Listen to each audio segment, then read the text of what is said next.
మధ్యాహ్నం నిద్రపోయిన రుద్ర ఎప్పుడో సాయంత్రం కళ్ళు తెరిచేసరికి తను శక్తి కౌగిలిలో ఇమిడిపోయి ఉండటం, శక్తి గుండెల మీద రుద్ర తలపెట్టి ఉండటం చూసుకుని టక్కున దూరం జరిగి, నేనేంటి ఇలా పడుకున్నాను?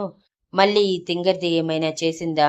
అనుకుంటూ మొద్దు నిద్రపోతున్న శక్తి భుజాలు కదిపి లే శక్తి అని అరిచాడు. శక్తి విసుగ్గా కళ్ళు తెరిచి, ఏంటి బావా నువ్వు? ప్రశాంతంగా నిద్ర కూడా పోనివ్వవా? అని అరిచి మరోవైపు మల్లుతూ ఉంటే శక్తి రుద్ర శక్తిని బలవంతంగా లేపి, నువ్వేంటి నన్ను అతుక్కొని పడుకున్నావు అని అడిగాడు. అదేంటి బావా నీకేం గుర్తులేదా అని అయోమయంగా అడిగింది శక్తి కళ్ళు నలుపుకుంటూ. అంటే అంటూ కళ్ళు చిట్లించి రుద్ర అడగగానే, నువ్వు నిద్రలో నన్ను రమ్మని పిలిచావు బావా. సరే ఏమైందో ఏమో అని వచ్చిన నన్ను నీ మీదకి లాక్కొని ఇదిగో ఇక్కడ ముద్దు పెట్టావు అంటూ నుదుటి మీద చూపించి, నీ అంతట నువ్వు మొదటిసారి పెట్టిన ముద్దు తెలుసా? అది కూడా నీ కళ్ళల్లో ప్రేమ వర్షం కురిసింది ఆ క్షణం. నా జన్మ ధన్యమైపోయింది అని ఎంతో సంతోషిస్తున్న క్షణంలో ఎక్కడికి వెళ్ళిపోతున్నావు? నాతో పాటు పడుకో అంటూ నన్ను నీ మీదకి లాక్కొని కౌగిలిలో బిగించేశావు. ఎప్పటికో కాని దొరకని అదృష్టం అంత త్వరగా దొరికితే కాదనుకోగలనా బావా? అందుకే నీ ఇష్టానికి విరుద్ధంగా వెళ్ళలేక నిన్ను చూసుకుంటూ ఉన్న సమయంలో, నీకు తెలుసా శక్తి, నీ గుండె చప్పుడు వింటుంటే అది నా కోసమే కొట్టుకుంటుందేమో అనిపిస్తుంది. నిజంగా నిన్ను నా జీవితంలో నుంచి పంపేయాలి అనుకున్న ప్రతిసారి నా గుండెల్లో చిన్న నొప్పి వస్తుంది. అది ఎందుకో అర్థం కావట్లేదు. ప్రతి ఒక్కరూ నా జీవితంలో నుంచి ఎప్పుడో ఒకప్పుడు వెళ్ళిపోయేవాళ్ళే. కానీ ఎందుకో నువ్వొక్కదానివి జీవితాంతం ఉంటావు అనిపిస్తుంది. కానీ నా కోపాన్ని భరించి ఉండే శక్తి నీలో లేదు. ఇప్పుడిప్పుడే నిన్ను ఇష్టపడుతున్నాను తెలుసా నీకు? ఎందుకో తెలియదు. నిన్ను చూస్తున్న ప్రతిసారి నువ్వు నా దానివే, నా సొంతం మాత్రమే అనిపిస్తుంది.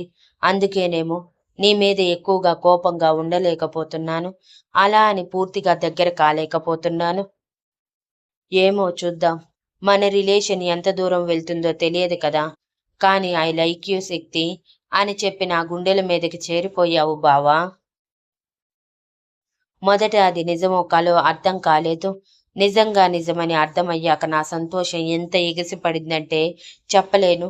చూడు నా కళ్ళల్లో ఇప్పటికీ కన్నీళ్ళు అని చెప్పగానే రుద్ర బ్లాంక్ ఫేస్ పెట్టాడు. ఇదంతా తను నిజంగా చెప్పాడా లేదా అని. యాక్చువల్‌గా రుద్ర మనసులో ఈ మాటలన్నీ ఉన్నాయి. కానీ శక్తికి చెప్పి హోప్ పెంచటం ఇష్టం లేక ఇంతవరకు శక్తితో ఆ విషయాలు ఏవీ షేర్ చేసుకోలేదు. ఏంటి బావా ఆ చూపు? నువ్వు చెప్పావా లేదా అని డౌటుందా? అందుకే నువ్వు మాట్లాడుతున్న మాటలకి సాక్ష్యం చూపించటానికి మొత్తం లైవ్ రికార్డ్ చేశాను అంటూ సంతోషంగా తన ఫోన్ ఓపెన్ చేసిన శక్తి నిజంగానే రుద్ర ఆ టాబ్లెట్స్ మత్తులో తన మనసులో ఉన్న మ్యాటర్ మొత్తం చెప్పిన వీడియో చూపించి, చూసావా? నేను అబద్ధం చెప్పలేదు బావా. కానీ ఎందుకు నీ మనసులో ఫీలింగ్స్‌ని తొక్కేయాలనుకుంటున్నావు? చెప్పు బావా చెప్పు. ఇప్పటికైనా నువ్వు చెప్పకపోతే ఎలా బావా? అని అడిగింది శక్తి సీరియస్‌గా.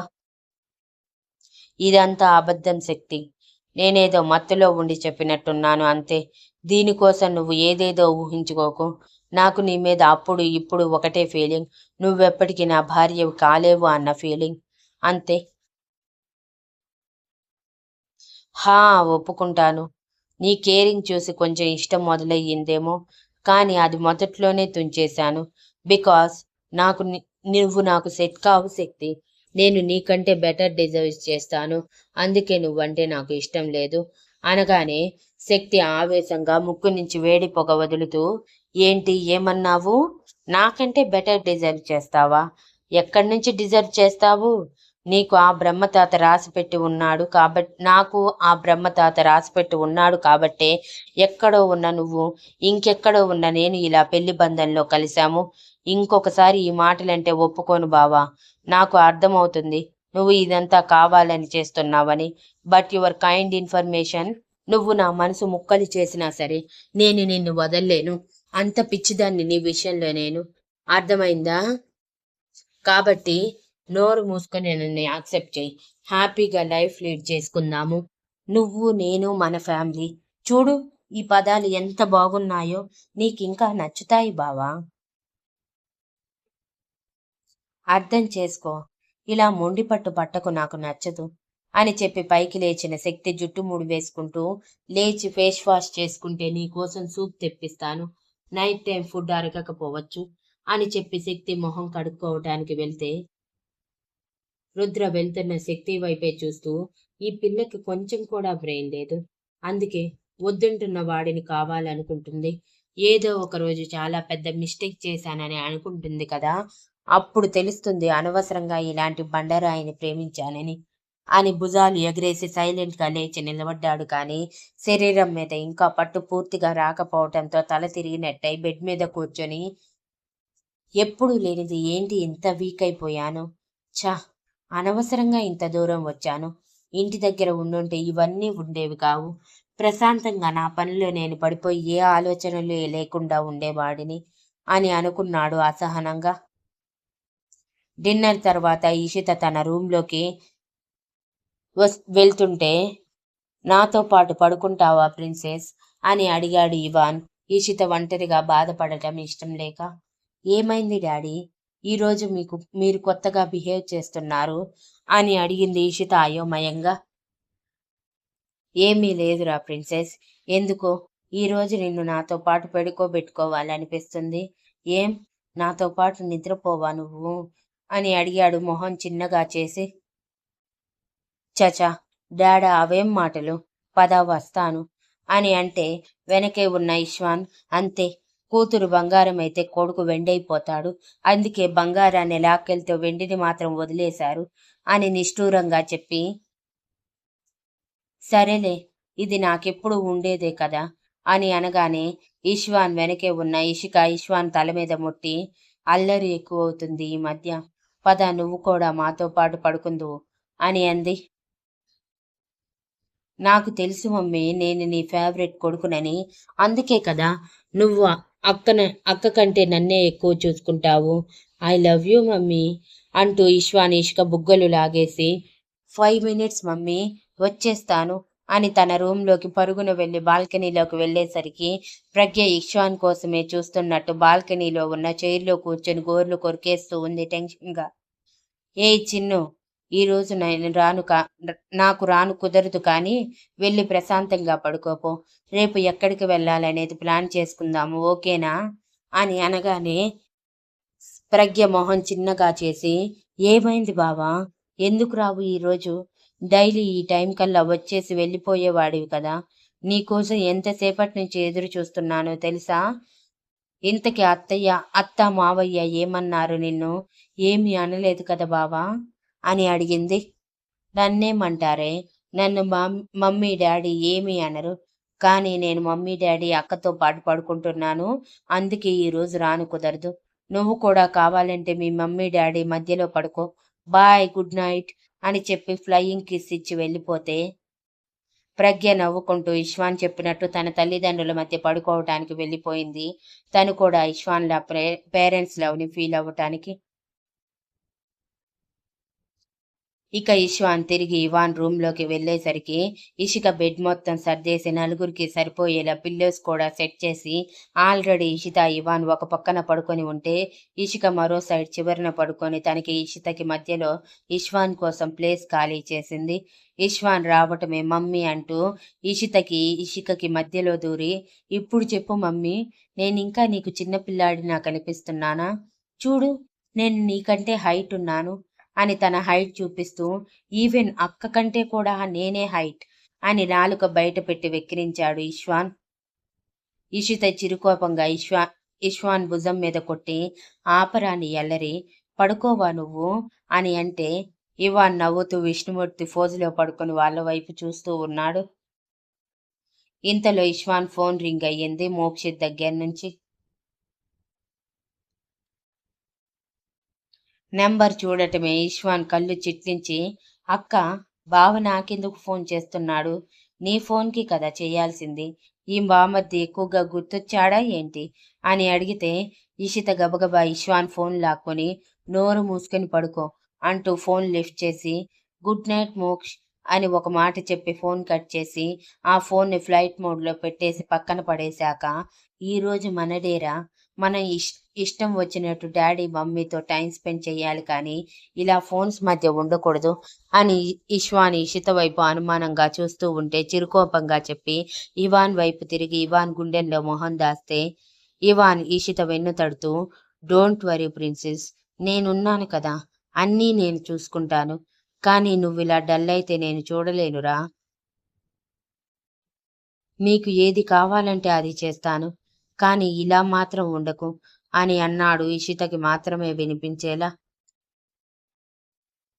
ఇక ఇష్వాన్ మూతి తిప్పేసి ఇషికతో మాటల్లో పడిపోయాడు. చాలా రోజుల తర్వాత టైం దొరకటంతో. ఐ డోంట్ వాంట్ ఎనీథింగ్ డాడా. నాకు ఏం ఇవ్వాలో నీకు తెలుసు. నువ్వు ఖచ్చితంగా వాటిని ఇస్తావు. ఇక నేను అడగాల్సిన అవసరం కూడా లేదు. నా లైఫ్లో నాకు ఇంపార్టెంట్ అవ్ ఇవ్వనివి కొన్ని ఉన్నాయి డాడా. అవి నేను ఎప్పటికీ కోరుకోను. నువ్వు వీటి గురించి ఆలోచించుకో, పడుకో అంటూ ఇవాన్ చుట్టూ చేతులు వేసి కళ్ళు మూసుకుంది కష్టంగా. ఇక ఇవాన్ మనసు భారంగా మారినా అది బయట పెడితే ఇషిక బాధపడుతుందని తనని తాను కంట్రోల్ చేసుకుంటూ ఇషిత చుట్టూ చేయి వేసి కళ్ళు మూసుకున్నాడు. ఇక్కడ ఇషిత ఫోన్ కట్ చేయగానే అసహనంగా, ఏమైంది ఇషు, ఎందుకు ఇలా చేస్తున్నావు, కారణం ఏంటో చెప్పొచ్చు కదా క్లారిటీగా, ఎందుకే ఇలా చేస్తూ నన్ను కూడా బాధ పెడతావు, నేను సంతోషంగా ఉండటం నీకు ఇష్టం లేదా అని కోపంగా ఆవేశంగా అనుకుంటూ, అవునులే, అందుకే కదా నీ ఇష్టానికి నా నంబర్ బ్లాక్ చేశావు. నన్ను నువ్వు ఎప్పుడు బెస్ట్ ఫ్రెండ్ అనుకోలేదు ఇషు. అందుకే నీ బాధ కూడా నాతో ఎప్పుడు షేర్ చేసుకోలేదు. నేనే పిచ్చోన్ని. ప్రతి ఒక్కటి నీతో షేర్ చేసుకున్నాను అని అనుకుంటూ ఉండగా వచ్చారు రక్షిత గారు మరోసారి మోక్షిత్ని భోజనానికి పిలవటానికి. అలా రక్షిత గారు భోజనానికి పిలవగానే నాకు ఆకలిగా లేదు మమ్మీ, మీరు తినేయండి అంటూ బెడ్ మీద వాలిపోతే రక్షిత గారు కిందకి వెళ్లి మోక్షిత్ కోసం భోజనం ప్లేట్తో సహా పైకి వచ్చి మోక్షిత్ని పైకి లేపి పెడుతూ, ఏమైంది మోక్షి నీకు ఇషితకి మధ్య? నువ్వు ఇషిత విషయంలో తప్ప ఇలా ఎవరి విషయంలోనూ ఉండవు. ఏం జరిగిందో చెప్పు అని అడిగారు. ఏమీ లేదు మమ్మీ, నువ్వు పట్టించుకోకు. నాకు ఆకలిగా లేదు మమ్మీ అని నోటి దగ్గర పెట్టిన ముద్దని పక్కకి జరుపుతుంటే, నువ్వు తినకపోతే ఇషిత కోపగించుకుంటుంది, తెలుసు కదా మోక్షి నీకు అని అనగానే మోక్షిత్ విరక్తిగా నవ్వుతూ, అసలు దానికి నేను అవసరం లేదు మమ్మీ, అందుకే నాతో నా ఫీలింగ్స్తో ఆడుకుంటుంది అని చెప్పి దాని గురించి మాట్లాడుకు మమ్మీ, ఈ మధ్య సెల్ఫిష్గా తయారయ్యింది అది అని అన్నాడు.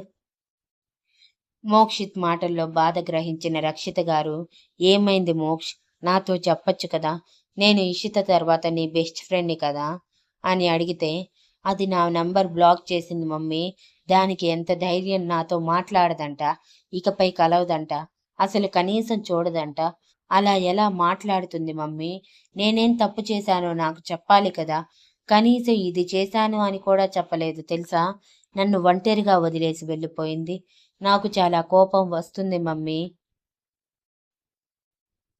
అయినా సరే నేను నేనే తగ్గి దానికోసం ఫోన్ చేస్తే కనీసం ఒక్క మాట మాట్లాడలేదు మమ్మీ. గుడ్ నైట్ అని చెప్పి ఫోన్ కట్ చేసింది. మళ్ళీ ఫోన్ చేస్తే స్విచ్ ఆఫ్ వచ్చింది. ఎందుకు మమ్మీ దానికి ఇంత యాటిట్యూడ్ నాకు అర్థం కాదు. నా దగ్గర ఎప్పుడూ అది యాటిట్యూడ్ చూపించదు కదా, మరి ఈరోజు ఎందుకు ఇలా బిహేవ్ చేస్తుంది. ప్లీజ్ మమ్మీ, దానిని నాతో మాట్లాడమని చెప్పు అని అన్నాడు మోక్షిత్ బాధగా. ఏమైంది మోక్ష్, ఎందుకురా ఇలా ఏడుస్తున్నావు అంటూ మోక్షిత్ కంటి నుంచి జారిన కన్నీటిని తుడిచి, ఇషిత నిన్ను అవాయిడ్ చేయటం అలా ఎప్పటికైనా జరుగుతుందా, మేమైనా నిన్ను ఒక్క క్షణమైనా అవాయిడ్ చేస్తావేమో కానీ అది అస్సలు చేయదు కదరా, కానీ ఈ మధ్య అది అసలు మన ఇంటికి రావటమే మానేసింది. మీ ఇద్దరి మధ్య ఏమైనా జరిగితే కనీసం మాతో చెప్పాలి కదరా అని అన్నారు రక్షిత గారు.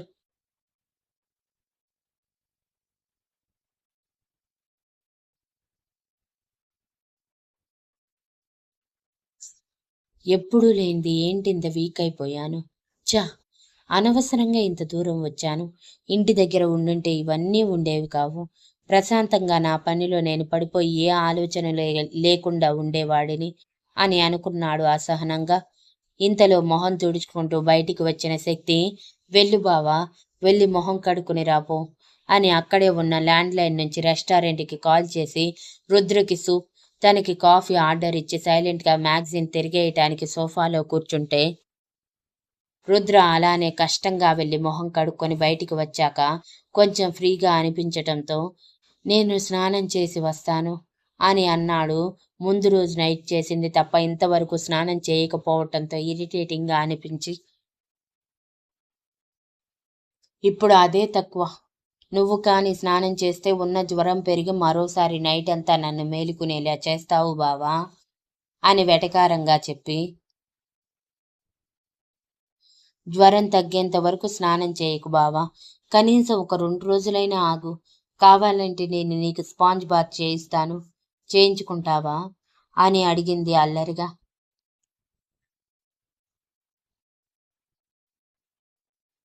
అంత సీన్ లేదు, నోరు మూసుకుని ఉండు. నేను స్నానం చెయ్యాలో లేదో నాకు తెలుసు. నువ్వు నా డ్రెస్ తీసి పెట్టు చాలు అని చేతిలో ఉన్న టవల్తో సహా తిరిగి వాష్రూంలోకి వెళ్తుంటే శక్తి పరుగున వెళ్ళి వాష్రూమ్కి రుద్రకి మధ్యలో అడ్డుగా నిలబడి, నో బావా, నువ్వు ఇలా చేస్తే మాత్రం బాగుండదు చెప్తున్నా. ఇప్పుడు నువ్వు వాష్రూంలోకి స్నానానికి వెళ్తే నీ వెనక నేను రావాల్సి వస్తుంది అని వార్నింగ్ ఇస్తున్నట్టు చెప్పింది. అలా అయినా తగ్గుతాడని. కానీ రుద్ర తన అంచనాలని తారుమారు చేస్తూ యాజ్ యువర్ విష్ అని శక్తిని పక్కకి తోసి మరి వాష్రూంలోకి వెళ్తే శక్తి ఉక్రోషంగా రుద్ర వెనకే వెళ్ళి డోర్ క్లోజ్ చేసి డోర్కి ఆనుకొని చేతులు కట్టుకొని రుద్ర వైపు సూటిగా చూస్తూ, నేను నీ వైపు చూస్తూ ఇంతే నిలబడతాను, నువ్వు స్నానం చెయ్యి. నా ఎదురుగా నువ్వెలా స్నానం చేస్తావో నేను చూస్తాను అని అంది. ఓకే అని రుద్ర భుజాలు ఎగరేసి టవల్ పక్కన పెట్టాక టీషర్ట్ తీసి షార్ట్ తీయటానికి నడుము దగ్గర చేయి పెట్టాడు. గొడవ కాదు మమ్మీ, వన్ సైడ్ గోల. దాని పంతం దానిదే.